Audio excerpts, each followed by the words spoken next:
Wiki nilikuwa naomba na mtu mmoja akasema, mimi nimekuja Apostle kwa sababu sina amani katika maisha yangu. Amevaa vizuri, ako na gari na mambo yale tunaweza kufikiria katika maisha, lakini akasema kuna kitu moja nimekosa maishani, na ninasikia hata ni afadhali nikufe, kwa sababu katika maisha yangu I don't have peace. I don't have peace. Sijui unajua kuna watu wengi unaweza kuona kama maisha yao yako sawa, lakini hawana amani. Maisha yao, jamii zao hazina furaha. Kuna mambo hauwezi nunua na pesa, lakini yanapatikana katika ufalme huu peke yake. Praise the name of the living God.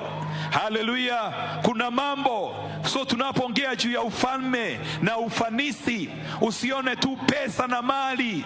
Kuna mambo ya dhamana ambayo Mungu huwa anatupatia, hayawezi kulinganishwa na pesa yoyote. Wakati Mungu amekuweka katika afya nzuri, wakati Mungu amekuweka katika amani, wakati Mungu amekupatia furaha yake.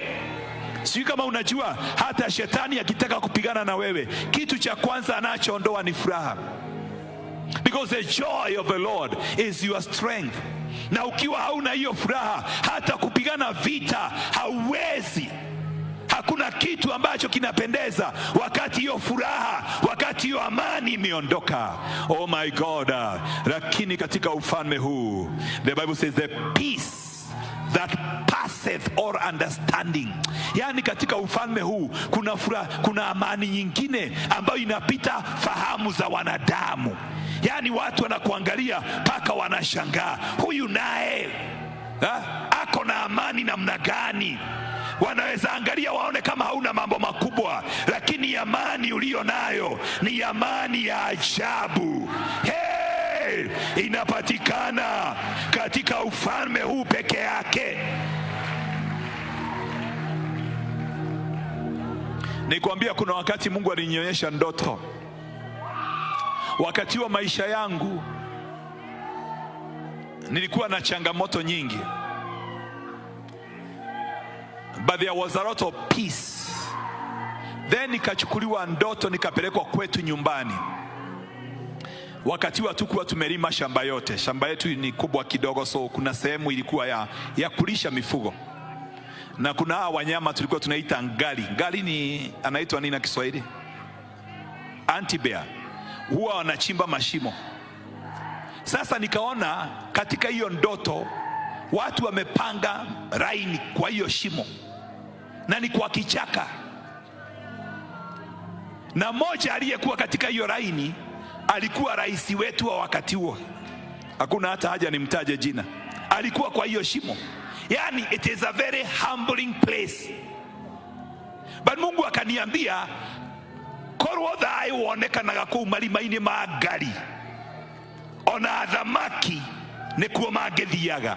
Yani kama amani ingekuwa inapatikana kwa hiyo mashimo, hata wafalme wangekuwa napanga laini pale. Because unaweza kuona wako na mambo makubwa ya kifahari, lakini amani hawana. Bwana asifiwe sana. So katika ufalme, wapendwa, usiangalie tu ati pesa peke yake. Wengine ulisahau wakati mwisho ulikuwa hospitali, na wengine hata wakati ulienda, hata daktari alishangaa vile ulipona. Praise the name of the living God. Kwa sababu Jehovah, He is the Lord your healer. He is a God who healeth you. If you cannot celebrate divine health, you don't know what God has given to you.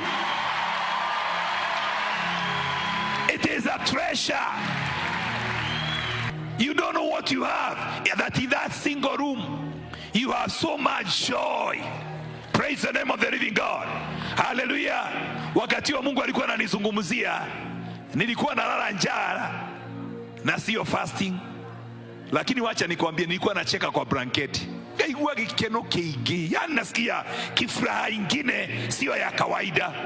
Praise the name of the living God. Sisemi ulale njaa, lakini nasema ya kwamba katika ufalme huu kuna mambo mengi ya dhamana, hata zaidi ya dhahabu, hata zaidi ya fedha, na Mungu bado atatuzidishia. Hata dhahabu na fedha ni zake. I am not preaching the gospel of Lazarus. Praise the name of the living God. Ya kwamba matajiri ni wale tu ambao hawajaokoka. I am giving you a package of the kingdom of God. Praise the name of the living God. A package. That is why it is written in Revelation chapter 5 verse 11. Then I looked and heard the voice of many angels, numbering thousands upon thousands, and 10,000 times 10,000. They encircled the throne and the living creatures and the elders. What were they doing? In a loud voice they sang, "Worthy is the Lamb who was slain to receive" what? To receive power, wealth, wisdom, strength, honor, glory, and praise. And you have the Lamb of God in your life, so you deserve to receive all that the Lamb of God is worthy to receive. Na mambo hayo yameandikwa hapo 7. Hayo ndiyo mambo wafalme na mataifa ya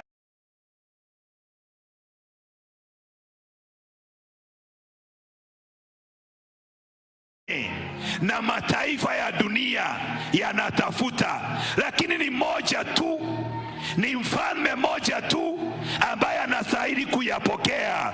Anaitwa mfalme wa wafalme na Bwana wa mabwana, na huyo ndiye mfalme wetu. Anaitwa mfalme wa amani. Kila mahali akiingia kutawala, amani inaingia. Receive the peace of God. Kila mahali anatawala, magonjwa yanaondoka. Naamuru magonjwa yote ondoka katika jina la Yesu. Mahali anapotawala, umasikini lazima uondoke. Alilisha watu karibu 10,000 ama zaidi ya 10,000. Praise the name of the living God. Samaki 2 na mikate 5. Hii ni ishara ya kwamba katika ufalme huu hakuna upungufu. Alikuwa amewauliza wanafunzi, muko na nini? Wakasema sijui. Mishahara ya miezi ngapi haiwezi kulisha watu. Sijui. Kuna kijana ako hapa na samaki 2 na mikate 5, lakini hii ni kidogo sana. Yesu akawaambia, katika ufalme hakuna kupungukiwa. This is a kingdom of abundance. In the name of Jesus, somebody shout, let your kingdom come. You can do better than that. Let your kingdom come. Number 3, let your kingdom come. Receive the kingdom today in your life, in your business, in your family, in your career. Receive the influence of the kingdom in the mighty name of Jesus. Ukiwa na ufalme hautashindwa. Ukiwa na ufalme hautazuiliwa. Marango haitasimama mbele zako in the name of Jesus, kwa sababu uko na mmoja anayevunja marango. Oh my God, sitazuiliwa. Lazima nitapanda mahali pangu palipoinuka. Naomba kama kanisa, Mungu atusaidie turejee kutafuta ufalme wake. Wengine kuna wakati tulikuwa tumejitoa sana kutafuta ufalme, lakini tumepungukiwa na hiyo neema. Tumtafute mfalme wa ufalme huu, tumjue zaidi. For the Bible says, those who shall know their God, they shall be strong. Praise the name of the living God. And they shall do exploits. Tutafute huyu mfalme. Lazima ujuane na mfalme wa ufalme ambao unatumikia. Praise the name of the living God. Hallelujah. You could not be sent